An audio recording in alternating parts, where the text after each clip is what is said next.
My name is Avey. I'm the programming chair here at Quatrefoil Library, and I'm so fortunate to have each and every one of you here for this absolutely fabulous event with these fabulous writers and community members. Can I get a quick show of hands? Is it anybody's first time here at Quatrefoil Library? Oh my gosh, how exciting! Well, thank you all for being here. Quatrefoil Library is a queer, non-profit lending library that has been around since 1986. We are very proud to serve our community, sharing queer stories, queer joy, and queer community wherever we can. Our memberships are free, and we are 100% volunteer run. We also have no late fees on our book checkouts, because we know that. If you are all interested, after the event is over and you've heard from these lovely people, you are more than welcome to peruse the shelves, get a library card, and/or sign up to volunteer. I'll be happy to help you with anything library related at that time. Also, if you happen to be going to Twin Cities Pride this weekend, I strongly recommend that you check out our booth. We'll have this big display with a whole bunch of books, community members, a quiet reading corner for the introverted types, and it'll be a fabulous time. So I really hope to see some of you there. But thank you all so much for being here. I'm very grateful for your presence, and I would love to introduce Queer Voices. Again, I'm going to turn the floor to Carolyn Holbrook.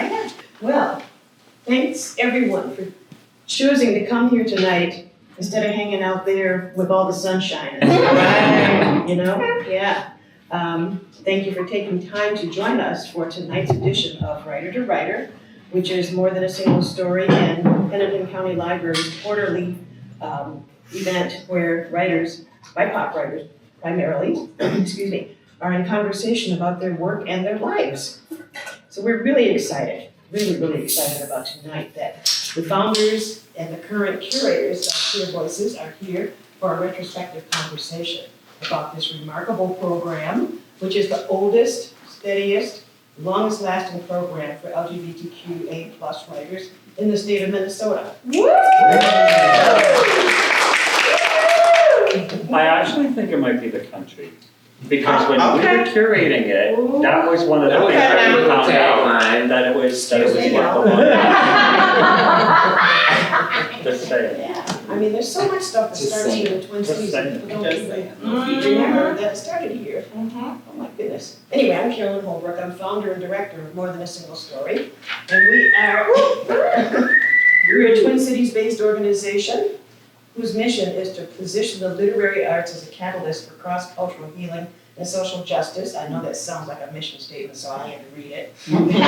So we do this, though, through panel-style conversations like this one tonight, through writing workshops, and through two programs that we have for Black writers. One is a mentoring program, and the other is a program for, mid-career and established writers, which is a salon series. So yes, we're really excited. And many thanks to our longtime partner, Hennepin County Library, who also co-partners with us. And thanks also to the writers of Minnesota for funding for the Minnesota Arts and Cultural Heritage Fund. Thanks also to our new partners, Christian and Jose. The guys that you're seeing running around the campus. All right. And their organization, their company is called Skull Dogs Media. And they let business cards in case you want to connect with them, okay? So I just have to say that I take a really strong personal pride in this organization, in Queer Voices, because it started as part of the organization that I ran before More Than a Single Story, which was called Sassy the Right Place, and as in SASE as in self-addressed stamped envelope. We prided ourselves in doing our programming out in the community rather than in one specific place. And one of our programs was called Sassy About Town Readings. And this was a series of readings where a variety of writers within the Twin Cities curated readings in their particular neighborhoods or their specific communities. And one of our staff people, Brandon Lucier, was a queer kid who wanted to have a reading, make sure that the queer community was involved. And so, I don't know if y'all remember the Blue Moon coffee shop. It's called Milkweed Coffee now, but it went on there for a few years until he got a Fulbright and decided to move on. And then John and Andrea took over. And I mean, just because Brandon moved on didn't mean that the series was going to stop. As you can see, I mean, just wait till you hear what they have to say. Wow. So I guess that's enough from me. I'll turn it over to Sherrie Fernandez-Williams, who is the operations director of Queer Voices. She's also president of More Than a Single Story's board of directors. And today happens to be her birthday. My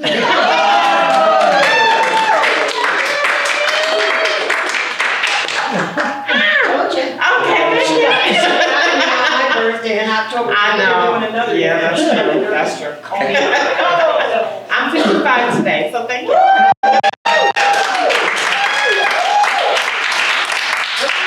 Wow, thank you. Happy Pride, everybody. Happy Pride.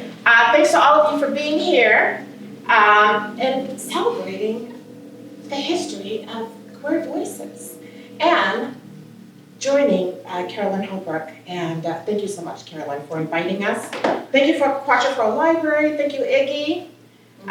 Thank you for being an ever-present, safe, and loving space for us. Thank you, Kia, Hennepin County Libraries, for your commitment to underserved communities. Thank you, Carolyn, again, More Than a Single Story. Thank you for your mentorship, advocacy, friendship, sisterhood.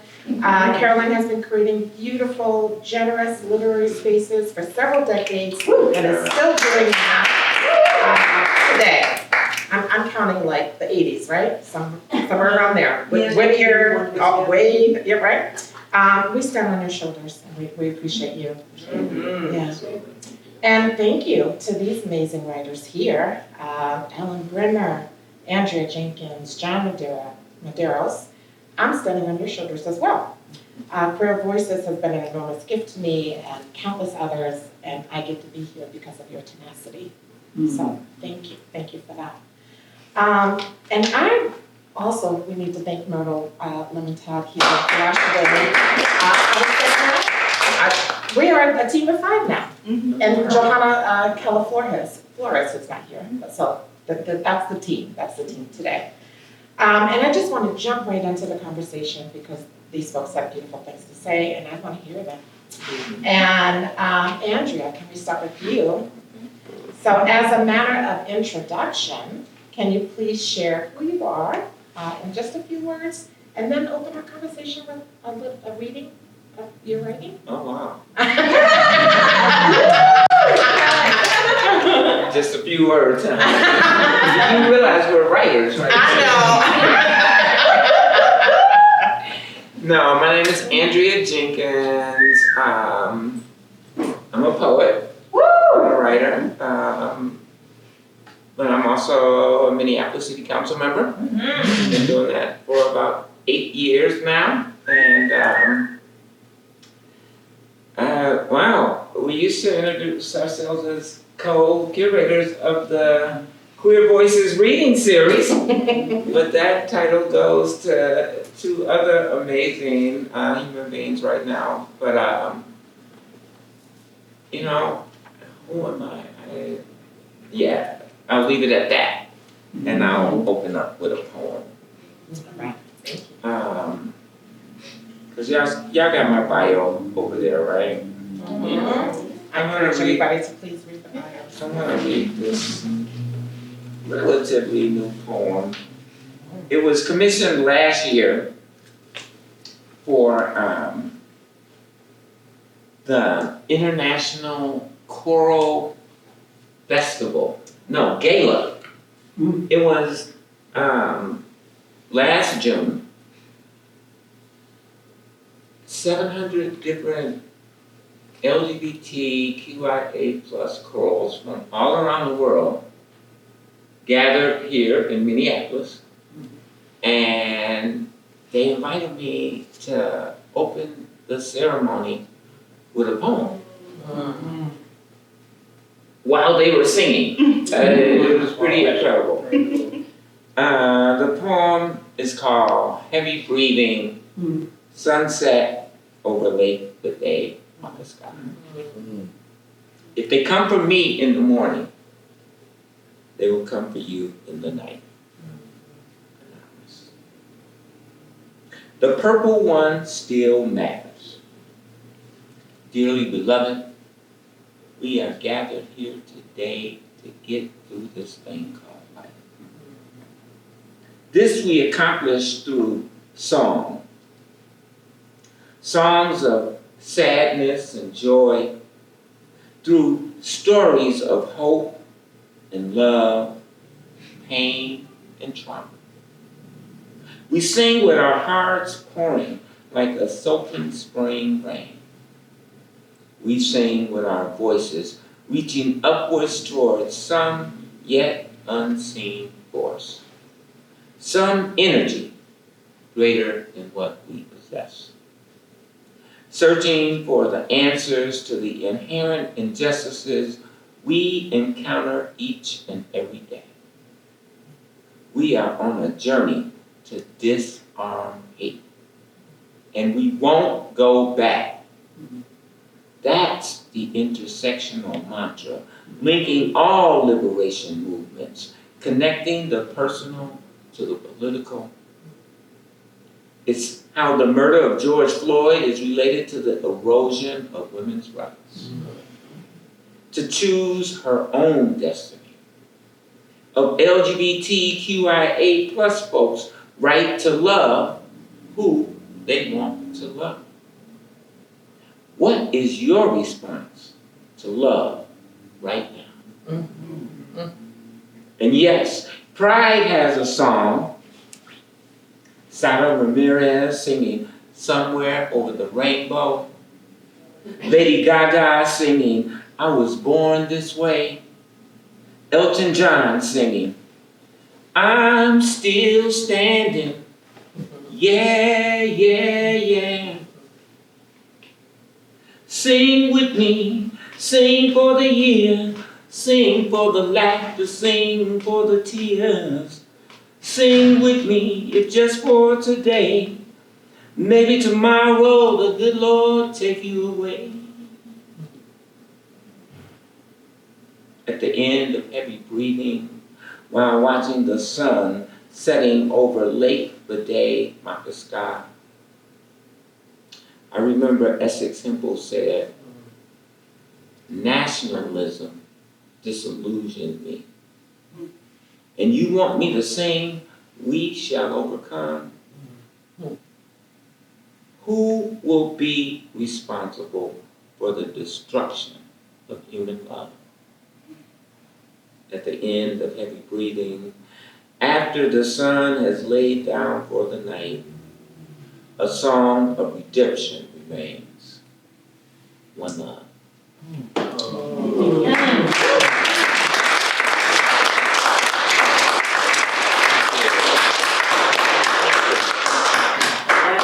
Prayer, Andrea. Thank you. And a beautiful way to start our conversation. Thank you so much. Yeah, that's Andrea. All right. So, John, in a matter of introduction, can you share a little bit about who you are? Sure. And who you are? I'm Sorry. but you skipped someone. Uh-oh. My order. Just so I won't get confused, I gotta stick to my order. Stick to the I have a question. please. Oh. Sorry. And then, sorry. That's good. All right, Andrea, can you talk a little bit about the foundational years of Queer Voices, that first iteration, back, Sassy was doing the readings about town. And can you kind of ground us in that time and place that the reading series came about? What was happening in Twin Cities and the world that made Queer Voices or LGBTQ? The GLBT reading series. Reading series. Okay. So that was the name of it, because that was the language. Yeah. You know, we weren't saying LGBTQIA Right. plus WS, which is a real thing, to us, to spirit. That's right. But you know, that was not the language. The language was GLBT, and you know, for me, it was so impactful. It was one of the first places where I was able to be out. I think it had to be the early 90s.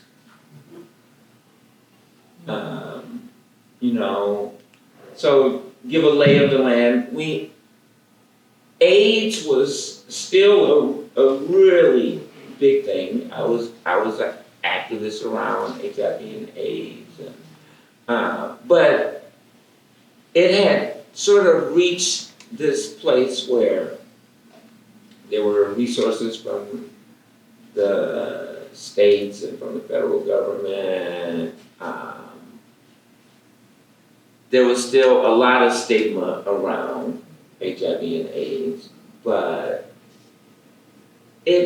I would say we were at a point in the LGBT community where, you know, the fear of like touching people and hugging people and all of that stuff had sort of subsided, and a lot of people were open and out about their status, and so that was kind of what was happening in the world, and I had just really came into my identity as a trans person, came out, and you know, I kind of found some space in the poetry community to like be myself and express myself, and through that, so this was like just the spoken word, you know, all of it was kind of black. It was like D.G. Bailey and Shay Cage and Truth Maze.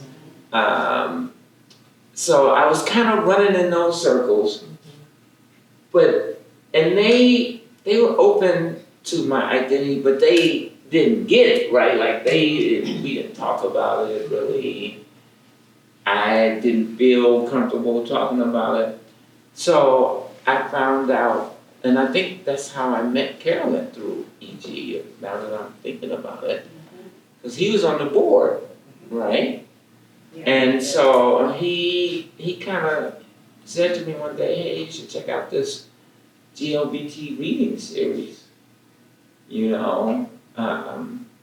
And I read in the series a few times and kind of began to sort of get a voice. But it was rooms kind of like this, you know, maybe 20, 15 people would show up, a lot of writers,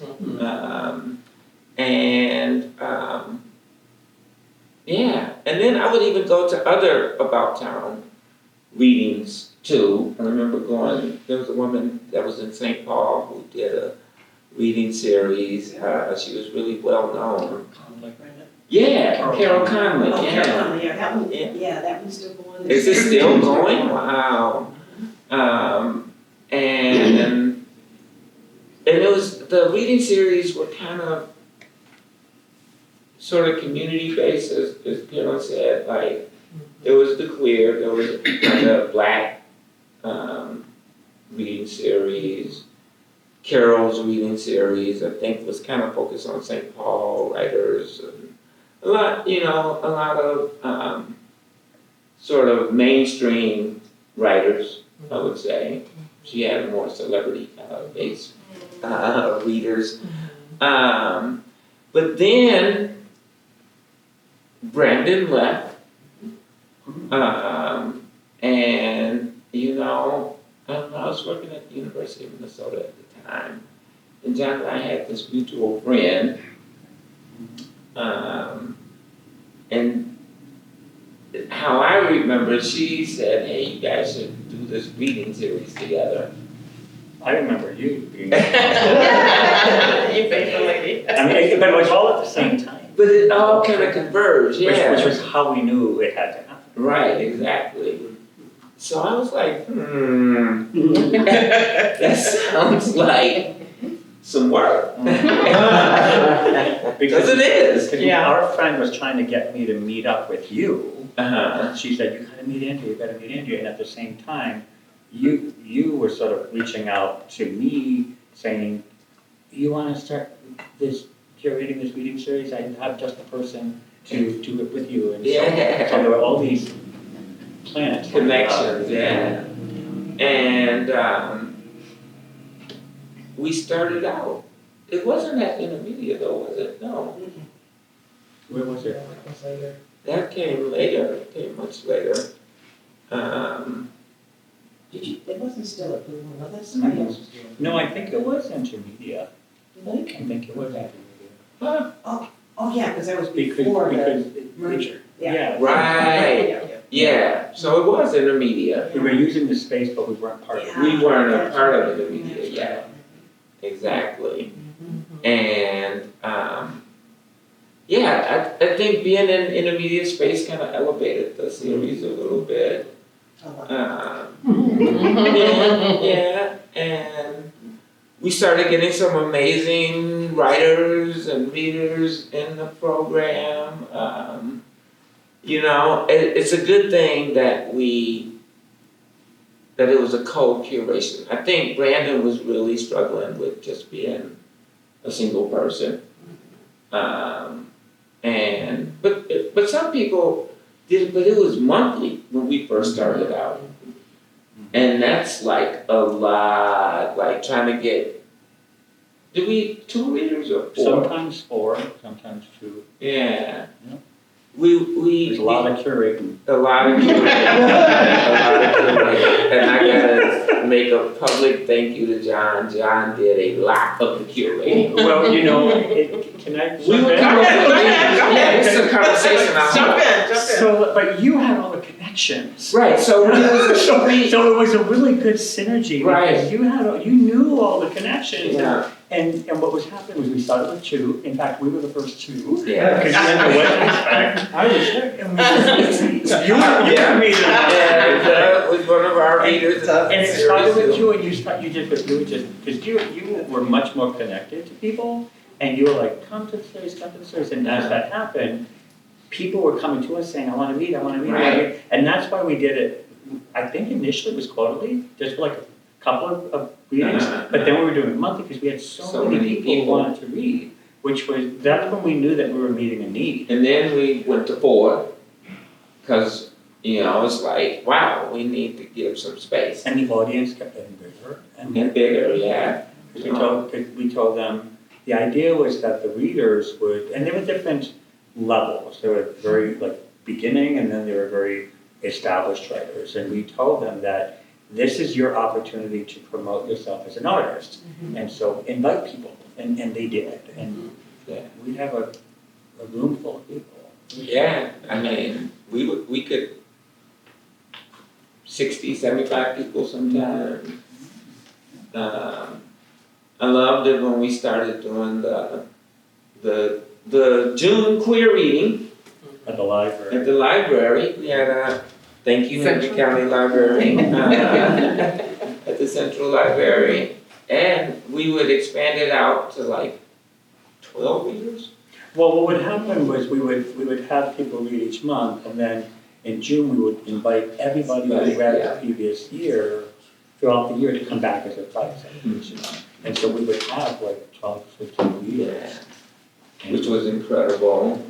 We had a Guthrie one. Yeah, we got to read on the red proscenium stage, which was a really big turnout.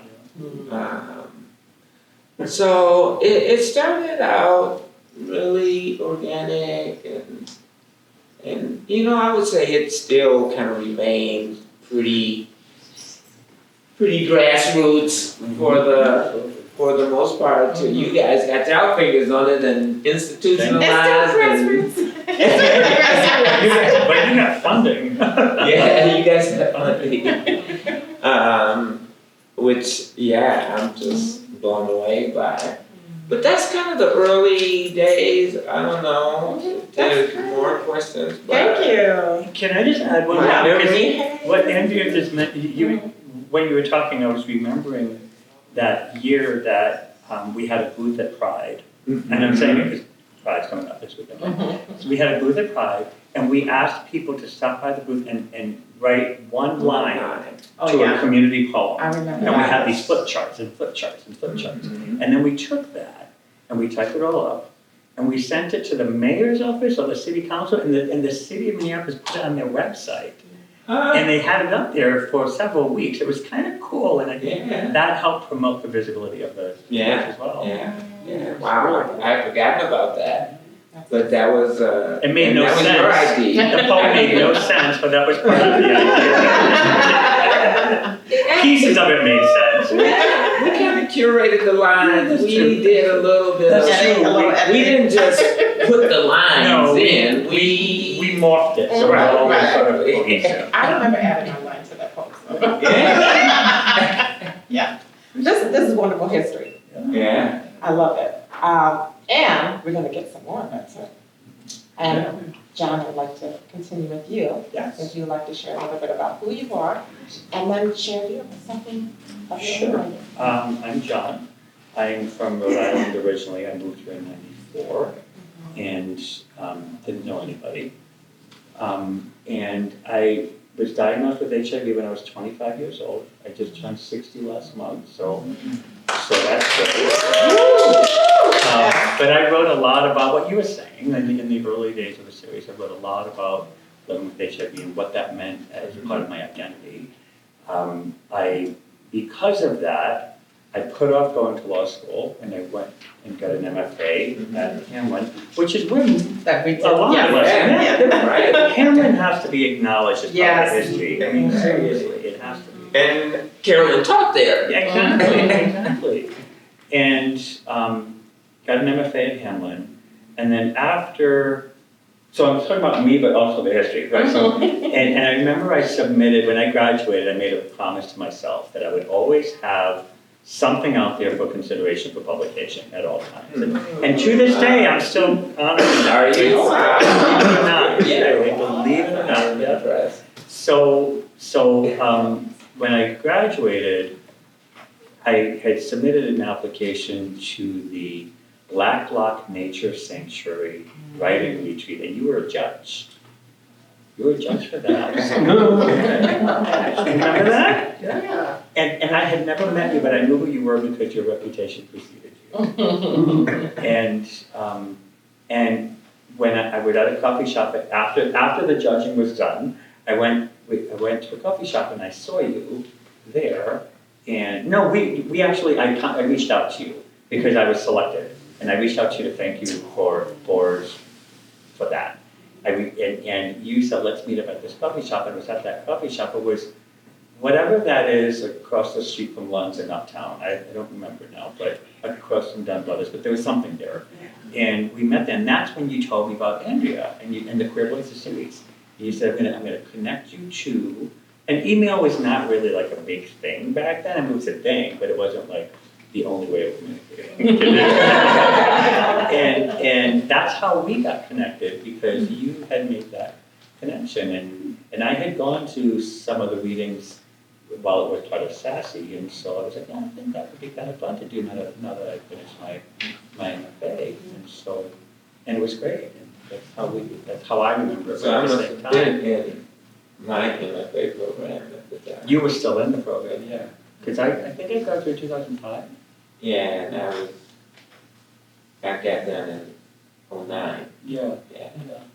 And then, and so after doing that, well, while I was doing that, in 2010, Hamline, again, Xavier, came out with a weekend JD program. So my background is I worked in immigration law. I've been doing this since 1989. And I really wanted to go to law school because the people I was working with, they were going to retire and I wouldn't have a job. And so I applied to Hamline, got in, and graduated from the law school in 2014. And it was around that time that we transitioned because you were starting to get into the city politics. So I'm an immigration lawyer. That's a long way of saying that. So, but yeah. And what do you write? Oh, thank you. Can I ask you a question? Yeah. So I described kind of this whole AIDS era, and I know it's my perspective, but I'm curious about your perspective on that. So my MFA thesis was this book, actually, Self-Divided. I'm not reading it, but I was choosing. So this is a so what do I write? I'm going to go back to both of your questions. I started writing poetry. That was how I've always seen myself as a poet. And in Hamline's MFA program, that's where I learned that there's this thing called creative nonfiction, and there's this thing called lyrical nonfiction. I thought, that's it, because my poetry was always heavy on the narrative, and my narrative was always lyrical. And so I thought, okay, that's what I want to do. And that's what I learned from that program. And so I write poetry and I write creative nonfiction. And to go to your question, I have an identical twin, as many of you know, and he is not HIV positive, and he and I were in a gene therapy, identical twin gene therapy study for many years at the National Institutes of Health. Dr. Anthony Fauci was our study coordinator at the time. Yeah, before he became famous. Well, depending on who you ask. But I actually, with all that happened during COVID, I actually found his email address and I emailed him and said, "You are amazing." And I sent him a copy of my book because I read a little bit about him in the book.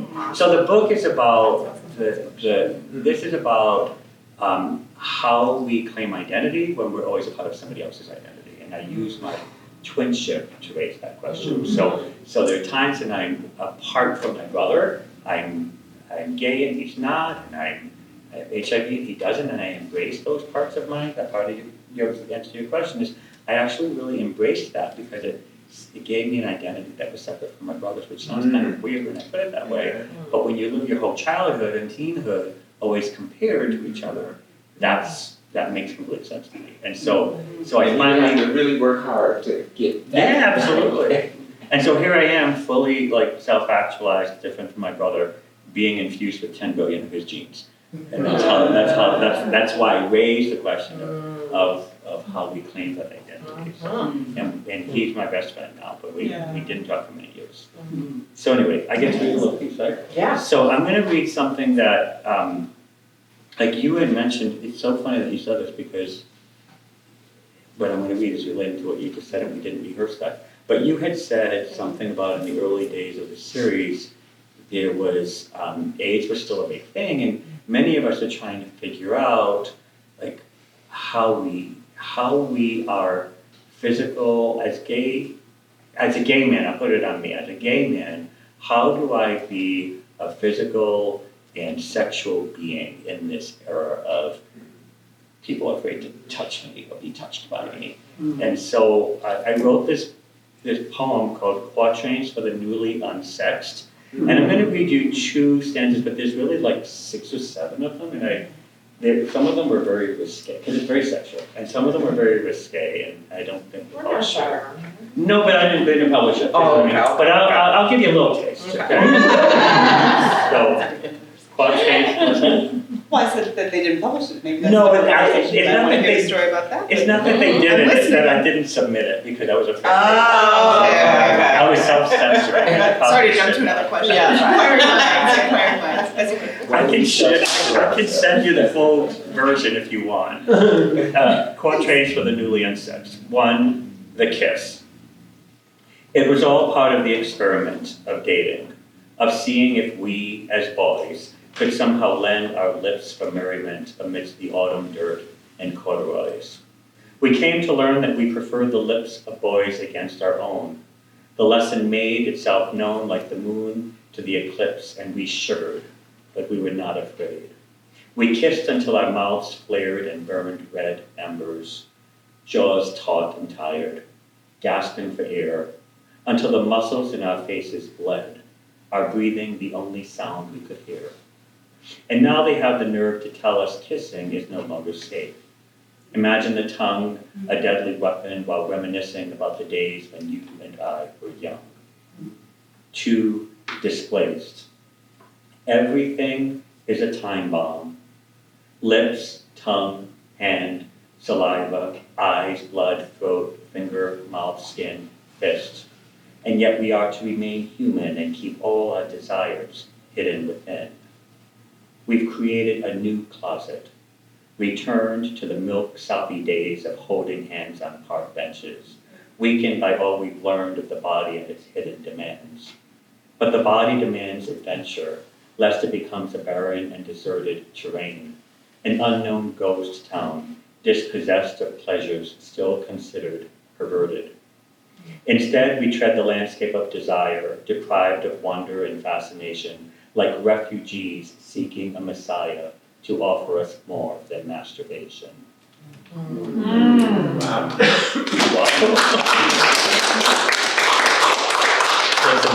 Whisper. Thank you so much for sharing that. That's fabulous. And, I also was wondering about, what was the engine that allowed you and Andrea to keep this thing going for so many years? Oh my goodness, yeah. I think it would be the community. I mean, that sounds like such a canned answer, right? But it's true. I mean, It's every true. time we It's did a completely series, true. we had more people come. We had Yeah. people like, we want to be a part of this. Right. And we were like, we can't stop this We thing. can't stop. It's the only thing like it, and people, it was really meeting a need in the community. It really was. Yeah, And and we not would have just- got down to like 5 people every Exactly. show, like, And we not- probably would have. And people would hang around afterward, Yeah. hang out in the lobby and like talk to each other and, dare I say it, So- network. Right. But it's true, like people would hang out and exchange phone numbers and say, I'm gonna read next time, and just, and you could see how people were really energized by it, and you can't stop that. Yeah, the energy was palpable after almost every reading. Yeah, and we were like, I would go like really tired and exactly. leave like energized. And we had many, so I'm kind of fascinated by like subcultures among us, right? So like we had readings that were like cultures within the culture. Like so for example, we had a straight ally reading that we called Straight But Not Narrow. Isn't that funny? I just referred to the straight community as a subculture.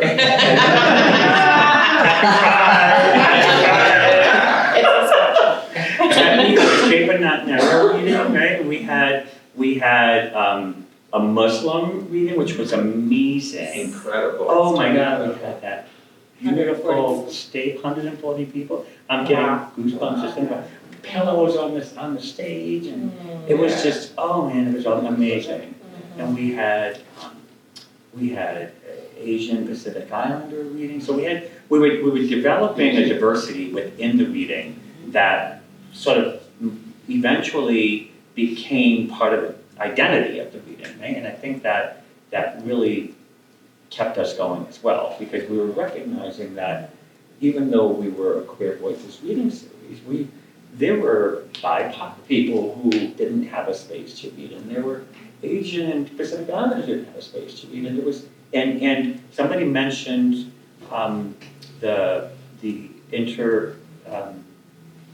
what's the word I want? The intersection. Okay. That's the word I want. And that's what we were, after a couple of years, I would say that became clear to us that, so we were talking, I remember we went to breakfast at Maria's Cafe, and we were talking about this thing called diversity that people weren't even talking about. Even, do you remember that? We were with Lisa? No, not Lisa. Julie, thank you. Julie, and we were talking about, remember that? And we were talking about this thing called equity. Right? This amazing thing called equity when nobody else was talking about it. And we were like, we gotta start putting that into our program. You remember that? And so it's like, that's the kind of stuff that just keeps it going. Yeah. Where we just feeling like we're really needing this. Yeah. Love it. Thank you. I want to bring Ellen into the conversation. Yeah, but can I say something Yeah, about go what you ahead. said though? Because at that point, Julie Bates McGillis, who was an associate director at Intermedia Arts for quite a while, and for many of us that know Julie Bates McGillis, was running Intermedia Arts for quite a while, and was such a light in the world of equity, in the She work was that ahead of everybody else. ahead of everybody else. And the work that she was doing at Intermedia Arts was like leading nationally, right? It was like she was developing models and having conversations with organizations and thought leaders that were outside of the Twin Cities. And it really, I think, pulled the cities with Julie in some ways, right? Intermedia was holding a lot of how arts and community development was working, and protesting against this idea of placemaking, right? And having conversations that felt really radical at the time and maybe feel less so now, but we're realizing now, how importantly radical they still are, right?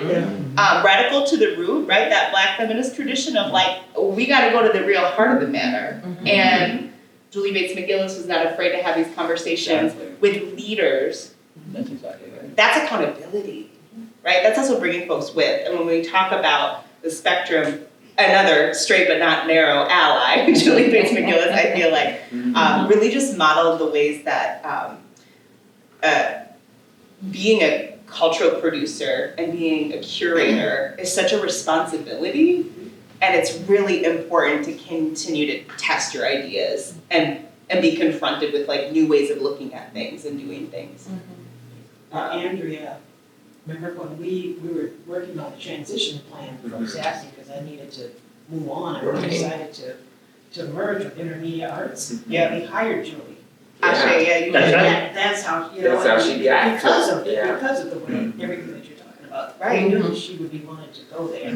Well, Julie Yeah. was always talking about real programming costs before you were hearing things like real programming costs happening in nonprofit finance. A lot of times, things would boom and bust before they even really got their feet on the ground. And she was a very talented program manager. Like many program managers, become really good at holding community because they're good at figuring out and navigating their own lives with creativity and a little bit of flair, right? And so I think that's like we might have a shoestring budget, but we're gonna make it feel good. That attention to feel and like community bonding is something that was so important. That's the spirit that, like you're saying, these little after networking things. I remember I came into the program buying snacks to help make sure that this networking thing could happen, being like, I gotta go to Costco, like, who's rolling with me, first of all? Who's coming with, because I got the Costco card.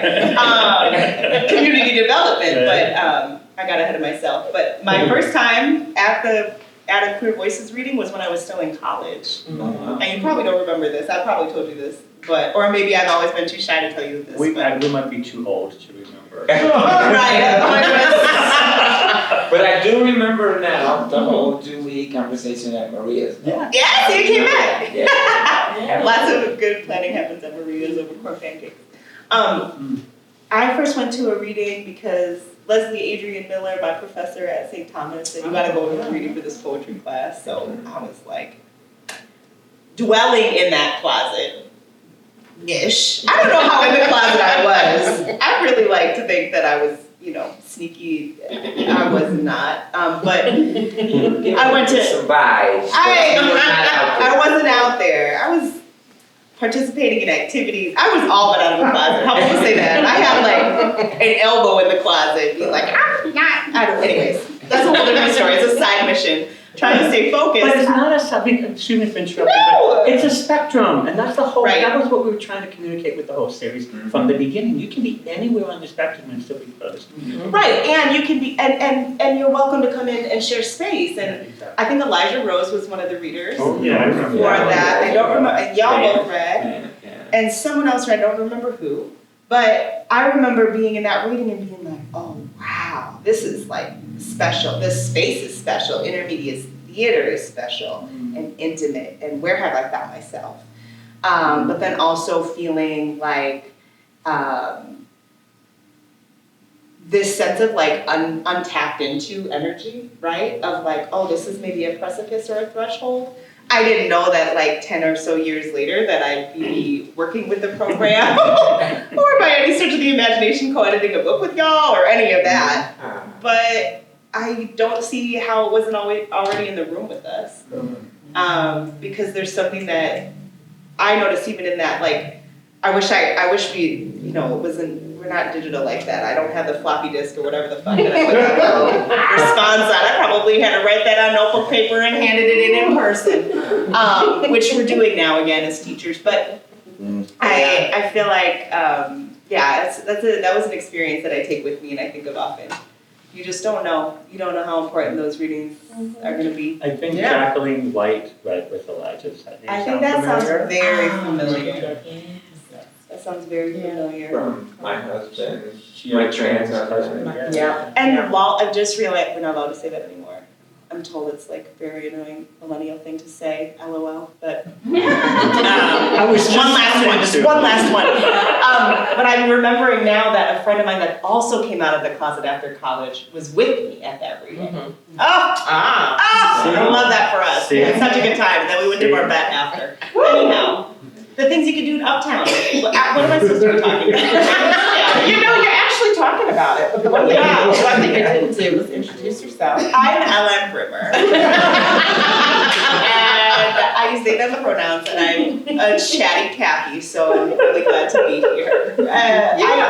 I'm a writer, I'm a poet. I was in the spoken word community, and by the time I was getting the spoken word, it was really slam dominated, and I was really bad at slam style poetry. I was like, look, you got 3 minutes? This poem is a solid 5. Okay, right. So could some of those verses and stanzas hit the floor? Sure, right? They all didn't need to be shared, but I remember I lost to Guante because my poem was too long, and then I stopped doing slam. I quit after that day. I was too much of a diva for slam, which is beyond, right? To be too much of a diva for slam is too much. But yes, and then I was like, I'm gonna experiment with musicians because Occupy Wall Street was happening and everybody was on the street, and I just wanted to, look, I'm gonna be real honest, I wanted to be on the street reading my poems, but I didn't have poems yet, you know what I mean? I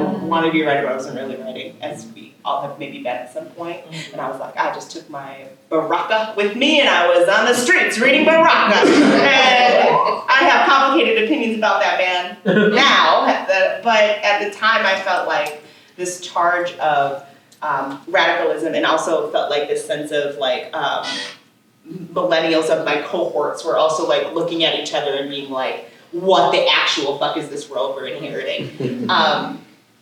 Little did we know. And so then, I started working with a band, and we did a lot of improvisation and got really weird. And there used to be a lot more improvisational jazz and just music and arts happening in the Twin Cities scene. And some of it was really queer, and there was a lot more burlesque and like cabarets and like risky emergent Vulva performance. Riot. Yeah, Vulva Riot, Queertopia. Like there were just all of these places and spaces where all of this artistic mixing and commingling were happening on a much more like DIY, rustic, but also in a theater space. We've lost a lot of theater spaces in the 10 to 20 years that I'm talking about, these last 2 decades, but in a lot of ways that, I know that collaborative spirit, there's no dismissing what's still occurring, but I think that there's a lot more like platforms for a certain level of professionalism, and I think sometimes that comes at the expense of true community development. And that's maybe a read, but I don't think it's untrue. Like I think it's the unfortunate expense. You have these bigger platforms for artists to go and do these other things, and we love that, but one of the things that when we started to work on Queer Voices, I'll try to bring it back to the program, was that, we were talking about this performance series that y'all were running yourselves blessings into the ground, trying to curate 4 reading. I mean, it was just like, it was a lot of work. Like you mentioned, it's a lot of work. And it's a lot of work to sustain something for 20 years and still have 4 readers a month, or every other month, or however many it is. Like that's a lot of energy, that's a lot of networking you have to do. And then when you're also, like I was talking about, competing with all of those other spaces where readers can read, which was unique, because those scenes had opened up and you could be doing a lot of different things in different places. A poem didn't have to be 3 minutes anymore, right? And the readers on the page had all these different series they could be reading in, and queerness was becoming more mainstream, right? Of course, 2014, the marriage amendment passes, and of course we're still saying more than marriage, but at the same time, that made a lot of inroads for a certain amount of tolerance and cross-community curation to happen. It was huge. I mean, right. Equality. Yeah. Supreme Court justices said this is the law of the land. For real. It's a big deal. It was, and yet we knew that there were so many of these other inequalities that weren't finished. Healthcare access, housing access, you know what I mean? I could list, I don't need to be pedantic, but I think that something that we were looking at as we pulled back with Queer Voices, and Intermedia closed in 2019, 2017, and at that time, 2017, and at that time we were saying, however this program moves forward, is having 4 readings the best service to community? Is that what we need right now? And I was seeing an environment in which Beyond the Pure was closing and Verve was closing. These 2 grant programs that supported emerging artists really significantly. And we were getting literary artists, and we were experiencing more money than we had in the past for the grants. They received funds to work and develop their art, and to see those programs close meant there were shrinking artistic development opportunities, and that meant, that actually might be our next charge. We also didn't see a space that was specifically aligned for queer community, because working with John and Andrea to host and network and manage the programs, right? Build the contracts, all those different things, to try to, I'm sorry, I lost my thought a little bit. Doing those parts of things, I was noticing that we have a lot of writers that have these MFAs, these higher level degrees in writing, and then we also have a lot of writers that don't have access to that. And what happens if we all share space together as writers? That's an important part of what we do now, I think, in terms of Queer Voices, is that network development that became part of the necessity of it being, we started curating actual events in 2019, Sherrie and I did, and that meant, okay, great. We had one event, and then it was the pandemic. Okay, so we were in the house, right? Yeah. Everyone was at the crib. So how do you get together with other people? You Zoom, and that is something that we've continued to do for the last was that, it's 5 years now. Yeah, 5 years. Cinco años, yeah. Oh, Wow. Sorry, that was a lot of blah, blah. yeah, that's great. And I wondered if you would also talk about the birth of Queer Voices. Yeah, so when Intermedia closed, I was like working with equity and public programming. So I was working with Queer Voices for Beyond the Pure, everything that they had on stage and the gallery and all of these different programs. And when it closed, it was kind of like, well, what can you actually save and do? And I had a lot of different conversations. I had conversations with Carolyn, with E.G. and Shay. I had conversations with Eleanor Savage at the Jerome Foundation. I was fortunate enough, Arleta Little, Bao Fee, Diane Wilson, Sun Yung Shin, Shannon Gibney. This literary community is so strong. Part of its vitality comes from the fact that folks are willing to reach out and be like, you good, you got this, what do you need? Yeah. And mean it, I don't think everywhere they mean it, but it's many hands that deliver the work, and in that situation we said, okay, our great collaborators were especially Amanda Green at the Hennepin County Library at Central Library, and we had just pulled off this like really cool, like, what was it, like a fair? We had like a resource fair, we had 10 tables, and like our 12 readers, and like, 70-person audience, we were feeling ourselves. So we were like, we mess with you guys, let's do this again. Let's continue this work together.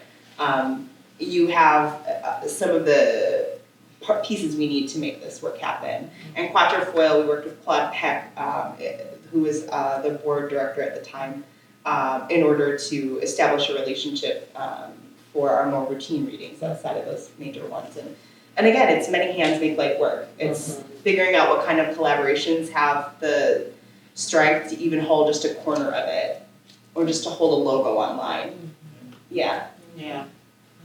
Yeah, before you mentioned it, I was just thinking, we had readings here at Quatrefoil. Yeah. Claude Peck came to some of our Yeah, meetings. he came to several Said of you our should be in readings. it, Quatrefoil. Yeah. Well, thank you. And Ellen, I'm wondering if you're ready to Share a what about- poem? Yeah. Yeah. Okay, I haven't been writing poems. For the poets in the house, like, there's a lot of us here. We know how sometimes it's feast and famine. Which is a nice way of saying I've watched a lot of TV shows. I haven't been reading it. And I'm reading a lot, but I haven't been writing. And finally, I picked up some Frank O'Hara, because I'm trying to go deep into it. And he like, so who's she? That seems kind of cute. Right. I had to say, very cool. Very cool, right? And also like, it's often like this, our history is long, queer history is long, it's also broad. The longer that alphabet gets, the more readers you need to read. You know what I mean? Like, the library isn't ending. And so, lunch poems, I thought that would be cute. Okay, I'm just gonna read lunch poems. I don't know. So I read that today, and then I had a poem, and so yes, it was good. I've only read one poem. From which comes the title and the epigraph for this poem, Music. The epigraph reads, if I seem to you to have lavender lips under the leaves of the world, I must tighten my belt. There's always construction. Bright grass grows between broken sidewalk squares. I turn a rounded corner to piano playing. I feel my life on hold. Keys tinkle as bombs explode. What does it mean to live in a time when life can be unauthorized so quickly? We can be unauthored everywhere. It has always been like this. Striking matches, strokes of luck, the quickness of a trigger on the power's dumb finger. It has always been like this. Soft brushes with life on the symbol of dusk. And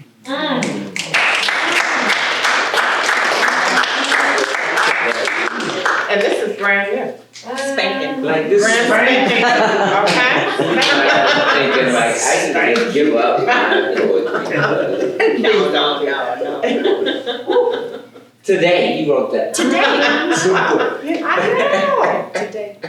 I know. Hey, man. First poem of 2025, baby. Happy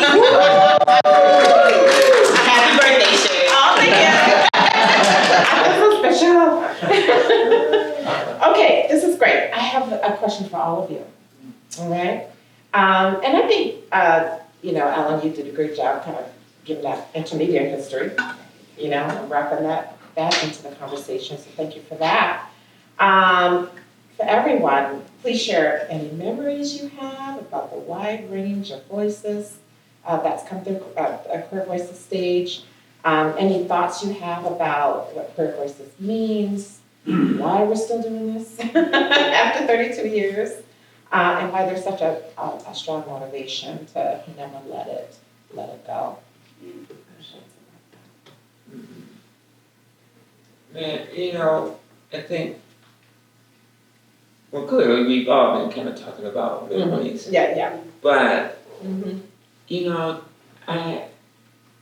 this is going to relate, but I met Alex Pate once. And, I was in another life, I was a caterer, right? I had owned a catering company with my uncle. It was a family business. And we were doing this event, and Alex was one of the guests. And I was all enamored. I mean, he had just been getting all these accolades around Amistad. And I was like, wow, I want to be a poet. And, you know how Alex is. He was like, name 10 poets. I named 10 poets, I was like, living or dead. And he was like, just name 10 poets. And I named 10, some living, and he was kind of surprised. And then he said, if you want to be a poet, you got to get 3 people to call you a poet. Right? 3 people to call you a poet. And, which means they probably need to be poets. And you gotta figure out a way to hear that from them, that you are a poet.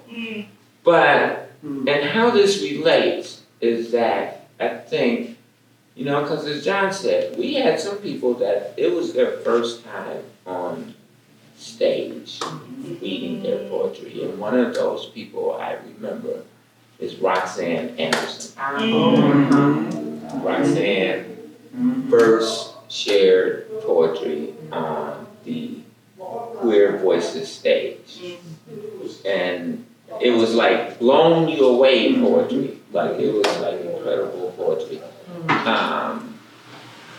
So it was a place, it was this place where you could get 3 people to call you a poet. And it wasn't all poetry at Queer Voices. We had nonfiction, fiction,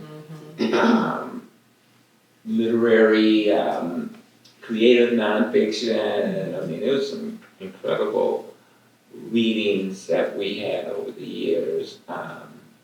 But I remember Roxanne being, and I think a lot of people having that first opportunity to be on stage amongst other writers. Yeah. And now they can be christened as a writer, because it took a while for me to label myself as a poet and a writer. I don't know about you guys, but I would always feel like even when I said that to Alex, like I was writing poetry. I had been writing, so I could have said, hey Alex, I'm a poet. But instead I said, I want to be a poet. And I think that that space that we were able to create gave people opportunities to feel confident in their writing. Right. Like it was a validation kind of thing. I remember Jua Sala, the one who read in our series. That was my, that reading was my... Who, by the way, is a star on Sex Education now. Exactly. If you guys ever seen You that can do it on the show. radio and And a musician current- touring all Yeah. around. Because do a sang in our do it was like for me, yeah. But do it had a separate reading before the Muslim reading, and it was a light bulb moment for me because it was my education in pronouns. because I remember we had little flyers and I'm like reading and I'm like and it says in the flyer they and I'm thinking oh, this is a typo. And I'm thinking, and then I just stopped and said, oh my God, I'm really sorry. I realize now, because this is like before, like in the early stages, I guess, of when we become more. Well, we were first learning about diversity, right? Yeah, exactly. So I look like the white guy. What was that word? So no, but I remember I stopped and I said, like in front of everybody, I said, I'm really sorry. I should be more intentional about this. I should be more aware because I have a trans niece and I remember Dua said, John, all I ask for is that you be intentional about the use of pronouns. You can make mistakes with it, but just be intentional about, oh, this person is wanting to be referred to with these pronouns, and we recognize that. And that was like a light bulb moment for me as a curator of a queer voices meeting, right? And it was at that moment I just felt like aha, ding. And and now you see on sex education, and you hear them on the radio, and the other person that came through, I remember we were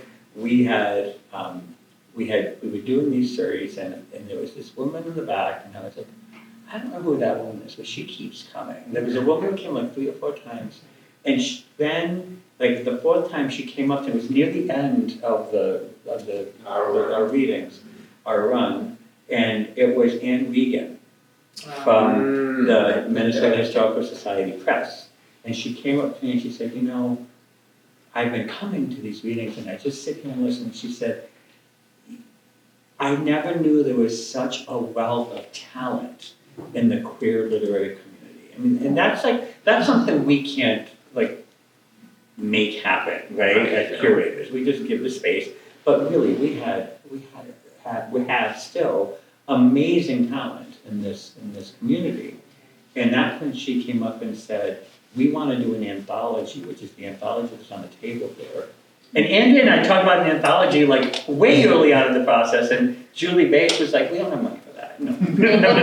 Yeah, but then the Minnesota Historical Society Press approached us. They approached us and said, we want to do this. And so if you want to get a sense of the voices that came through this series, pick up a copy of that, order it through the Historical Society Press's website. The link is on our link tree. It's a beautiful collection.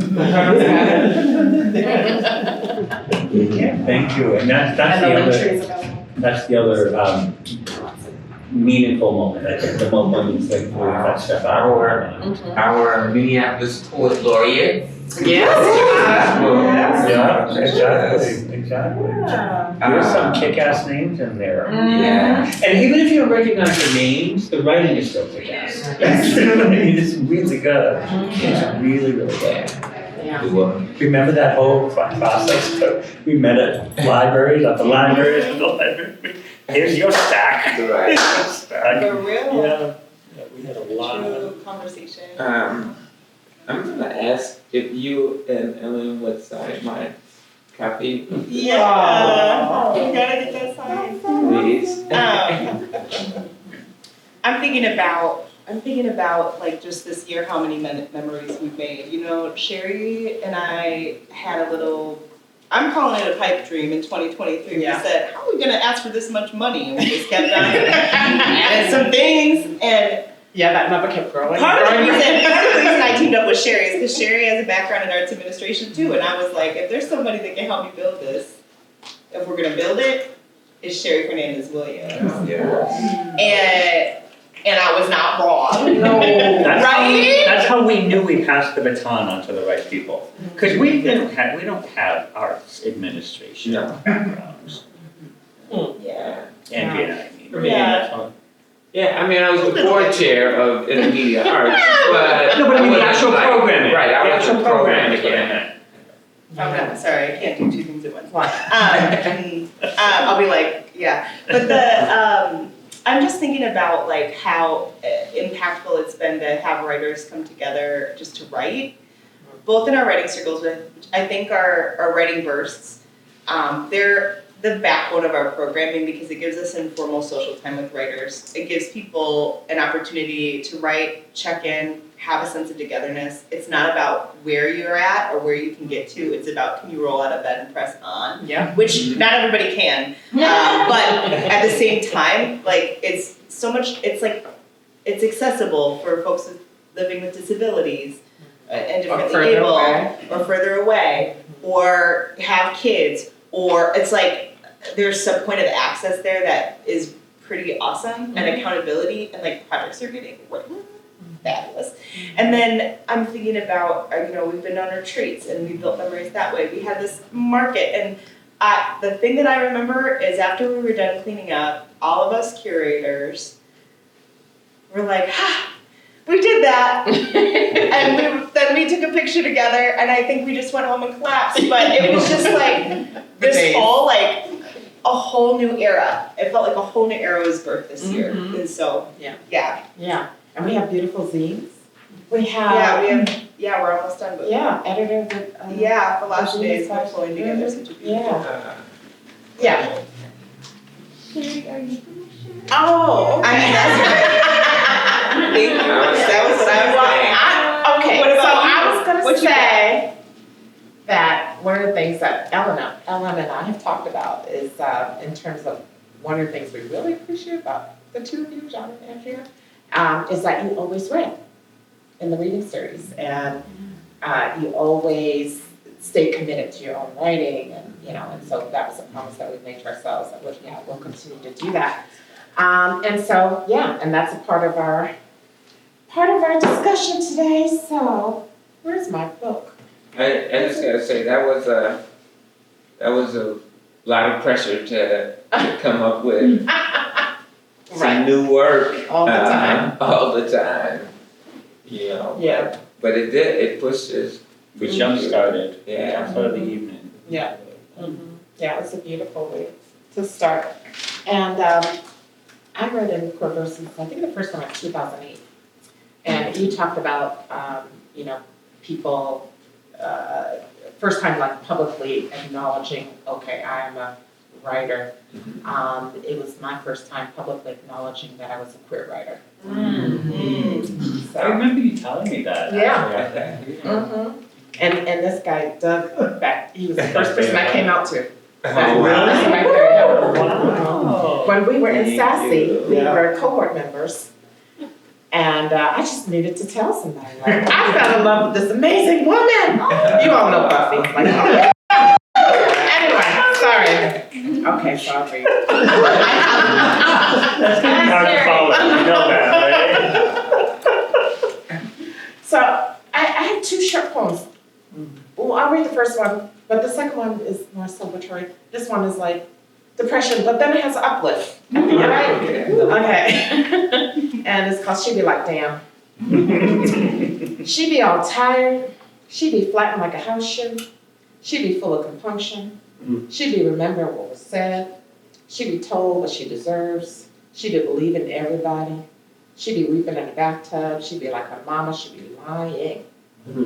She be saying it's arthritis. She be talking like it ain't her head. She be acting like hurt don't bother her. She be acting like she fooling somebody. She be fooling no damn body. She be scattered. She be sliding across marbles.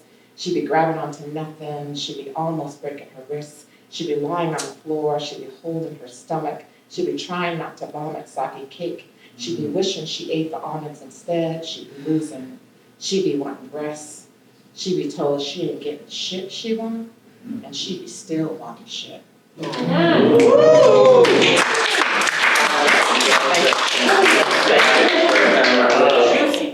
Thank you. So this is more celebratory and less depression. And this one actually came from our writing circle. So we, have our on Saturday online writing burst. And Mimi led this session, and Mimi asked us to, the prompt was to write another word for gender. And so, my new word for gender is blessing. Who deserves blessing is yours to name. Who shall be forgiven are those whom you deem forgiven. For whom do blessings flow will know, for blessings has and will flow. Is blessing new? Yes, and blessing has always been. Has blessing arrived? Yes, and blessing has never departed. Does blessing have a new name? Yes, and in this poem it isn't gender. It is blessing's business to be who blessing be. It is blessing's business to bless who blessing blesses.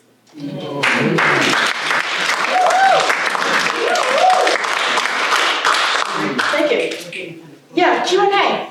Yes, we're here. We're at that point. So questions? Yes. Thank you all so much. And I'm one of the people who got to read at least once, I think, in the series. And it was just an amazing experience. And both Stuart and I remember so much being in that intermediate art space and just feeling like it was holy space. Like this was church. This is what church could be. And for the queer, all of us. So anyway, but my question is that I've been a little stumped lately, and I write mostly fiction or creative nonfiction, memoir kind of stuff, but there's been an opinion lately that you can't write about anybody outside of your own experience. If we hold to that as a standard, that means nobody before us that should have been published. Because everybody's experimenting with other viewpoints and other voices, but I just wonder how that strikes any of you folks. Like, is it, like, I in a novel that's still unfinished, I have a variety of characters and voices. One is a Latino man who is probably transgender. Do I have any business writing that? I feel like I have these people in my circle, and I feel like not that I have a right to use that voice, but I don't know, they're there, and I hear them. I also think about my friend John Odell, who has written at least a couple novels in the voice of strong Jonathan Odell. Jonathan Odell, yeah. And and I know that's been a stumbling block for him with publishers along the way. But I don't know, what do you think about writing in voices that aren't just your own? Any thoughts? I think it depends on the genre. I mean, if I'm writing nonfiction, I'm not going to assume the voice of a Latino man who's transgender. Yeah. I think of who was it that wrote Nickel and Dined? Remember that? Nonfiction? Barbara. Yeah, and that was so controversial for that very reason. And it was like this isn't really your experience, but because it was a nonfiction piece. But I think if she wrote that... but she lived a year working at Walmart. Yeah, but it was temporary. I mean, and I'm not defending, I'm just saying that the controversy around it was that she was writing from an experience that was a temporary experience for her, that wasn't really the experience that she was writing, of people that she was writing, that she was portraying to be. That's what it was. She spent some time being woke, but she wasn't poor. Yeah, thank you for being articulate. Although I would say, but the point I is, met Barbara, she ain't rich either. I mean, she's... I'm just saying the controversy. Classes is complicated. So if you even just talk about classes, like I don't call it class because it's not. Classes is complicated, right? And if you're writing fiction, I think you have more freedom to do that, but you've got to be good at it. You better make sure you're good at it, because otherwise it's not gonna be well received. Well, there's a Toni Morrison quote that I'm not gonna do the disservice of butchering right now. But the question isn't why, but how. Yeah. How are you using those voices? That becomes I think really significant.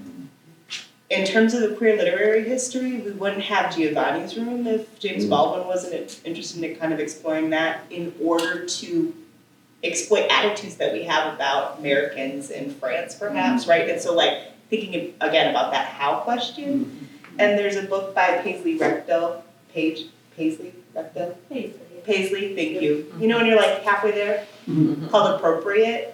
And I think it's worth a look at. No, okay. I think it helps you sit with that question because when you're thinking about, I think that no and should and things like that can be really inhibitive of like the writing process. If you're drafting and writing, you can technically do anything. As you start to show your work to other people, that's where sensitivity readers can come in and help and coach you and support you on your work. But you maybe don't know what you're trying to explore or get at yet, and if you're still just kind of like devising and designing. That's my personal perspective from like an artistic process place. That's kind of what I meant by you better be good at it because you can run the risk of just falling into stereotype. Yeah, and if it's just to have like a more inclusive world that you're building, or if it's just, like I think there's a lot of ways to do it wrong. Yeah. That I would be really sensitive to, I would say. I think it's okay to talk about other voices in your voice and from your perspective, like your relationship, but you can't tell someone else's story. Yeah. Right? You can tell your story of how you connected with said trans Latino man, but not try to give his perspective. Right? That makes sense. Yeah. And I do think that personal connection is really important. And it sounds like, so we're talking fiction and these are the people who people your novel. And these are the people who people your life, then I can see, there's, main character or the protagonist and the circle or, whatever. The individuals that are true and real to you showing up in your novel, I think is a different thing than, people who may not be part of your personal circle. Yeah, and I think John and Ellen said it best. Yeah. It's how you deal with it. Yeah. You have to be really, really skilled. Yeah. Well, one thing that just occurred to me too is you've got to be really careful, as you said, Andrea. Am I telling my story or am I co-opting somebody else's story? Right. Because I think of Right. a writer who has been a favorite of mine, Truman Capote, and he just killed off his whole social circle because he took their stories and wrote them and put them out there. And I'm like, boy. And then he was so puzzled why they all abandoned him. Right. Well, wake up, Drew. I'll just say very quickly as a side note that the other thing that came out of this reading series was writing groups. Because out of our series, you and I, and I can't remember the other two people who were in already. Marty Wright and Marty, there's somebody else. Chris, that's right. Chris. So out of it, these writing groups formed, and Oswald wasn't the only one, where people would then go off and down around and join their own writing groups. It's all about how community built. Any other? Got one. All right. First, thank you so much for speaking on a very hot day and having eloquent words to do so. Yeah. I'll go with a little bit of context. My name is Destiny Woodruss. I work in an abortion-forward reproductive justice organization. National, so it's all involved. And so right now, I'm their director of movement building and partnerships. And so a part of my supervisor's charge is she's like, Destiny, and she comes in all magical. She's like, I want to have people reimagine what it could be like if we were to marry together abortion, justice, and democracy. I said, sounds like we need writers for that. She goes, what do you mean? I said, writers are excellent at world building, and I feel like certain movements are missing how to reimagine with the tools that writers naturally have. So the question for you all is there a desire to, reimagine like what we could, live in you know, in queer community or just in community at large, and what would the process even be to take folks who don't believe that they are writers or have the ability to reimagine because it's scary and it's bold, to coach them along. Big question, but just to kind of Design question. Well, no, you guys are doing the designing. I mean, but I will say this, I mean, clearly democracy and reproductive rights are connected, like that's a real thing. So it shouldn't be that hard for writers to imagine something, or even non-writers. We all write, we all writers, right? Right. You know, I'm gonna try to do this Maya Angelou quote. Let's hear it. We're all writers. And we can all be writers, right? Like you can learn how to write. Don't think you are a writer. And then you gotta have something to say. And each and every one of us has something to say. But the most important piece is you gotta have the courage to say it. Right? And so, you know, how do we get people to have that courage to dream into this reality that, you know, women's access to healthcare is a cornerstone of democracy. Like that, you know, is the story that needs to be told. I tried to hint at it in my little my line in the poem. You know, talking about, you know, That's right. women's rights and how that is being decimated by this culture that we're living and breathing in right now. But I think you guys are designing programs to help people get to their writing space. I would say like I think our writers. I think that queer writers are already living and writing into that space. You know, I think in our queer identities, in our marginalized identities, in whatever ways those are queer, right? I feel like it takes a certain amount of world building to get out the door. Where it shows up, I mean, you see a lot of people writing in speculative fiction or in these universes where something's just a little bit different or a little bit amplified or a little bit, right? Or a lot of it. And so, you know, there are quite a few folks that are writing with that lens. There are folks that are writing with more queer futurist and abolitionist, you know, sort of agendas, like really agenda forward. I'm thinking about Taiwana Shambly. I'm thinking about Ida Ray. I'm thinking about Gina Thayer. I'm thinking about other fellows that have come through our Queer Voices writing programs or have been teaching within our Queer Voices writing programs, and thinking about the ways that that is fiction work, right? World building. But in some ways, I think memoir is also that work of negotiating the finer points of historical details and seeing, you know, if the victor always tells the story, you know, we got a different history than what we all know and remember, right? And so I think that it can work both ways. It can look both like looking forward and looking back. Culture. Now, I was going to say something similar to what you said, and I was going to be half joking about it, which was, do you need a fiction writer? If you're talking about envisioning a world where reproductive rights are like accepted, that's a fiction world, given where we are right now. But that's half joking. I mean, because it kind of is about. I think of The Handmaid's Tale. Like fiction can be social commentary, and nonfiction can be as well, and even poetry. But I think what you just said, it's like exactly right. We've got a sort of that visionary piece. Those of us who write memoir, we know how the story ends. You know what I mean? We know what the world looks like because we're writing about it.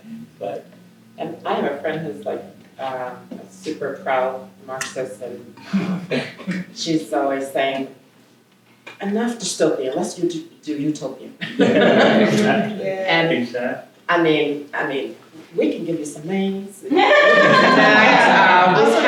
Yeah, you can come to our circle, you know, introduce yourself. When we were preparing for this panel, Mhm. one of the things that we talked about was what it's like to have, and I'm gonna paraphrase, but what it's like to have a political voice. Yeah. And we agreed that like just being queer identified in and of itself is a politics. Write it down. And so really, like, you can't like not do that. And so I think that's the starting point.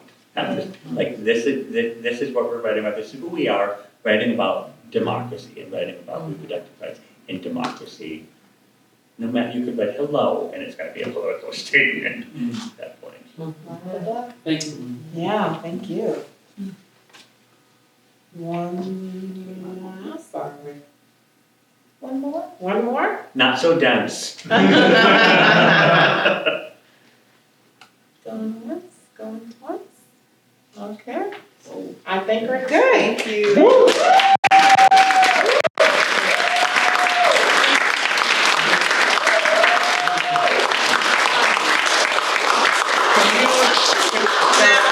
Can we take a moment and sing happy birthday? We have to. Right? You sing the Stevie version, which one are we trying? Start with the traditional.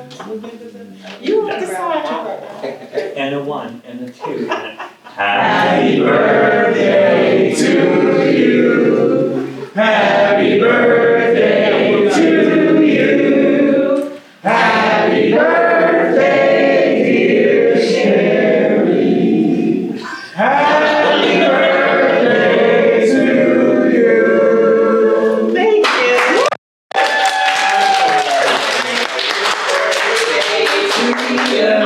Happy birthday to you. Happy birthday. Happy birthday to you. Happy birthday to you. Happy birthday.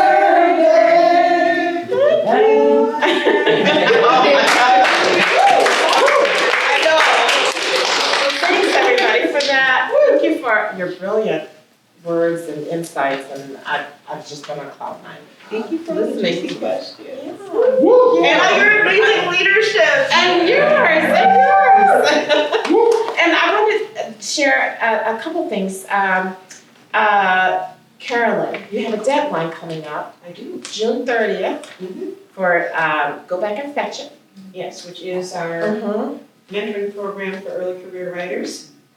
Yeah, then we have another program that we're almost ready to announce, which is a mentorship on book publishing.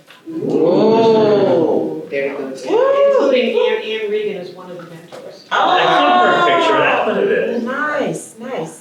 So, yeah, Christian and Falashade, if you could just say a word or two about Go Back and Fetch It, because they're in the cohort that's just winding down. It was very good. You should definitely sign up.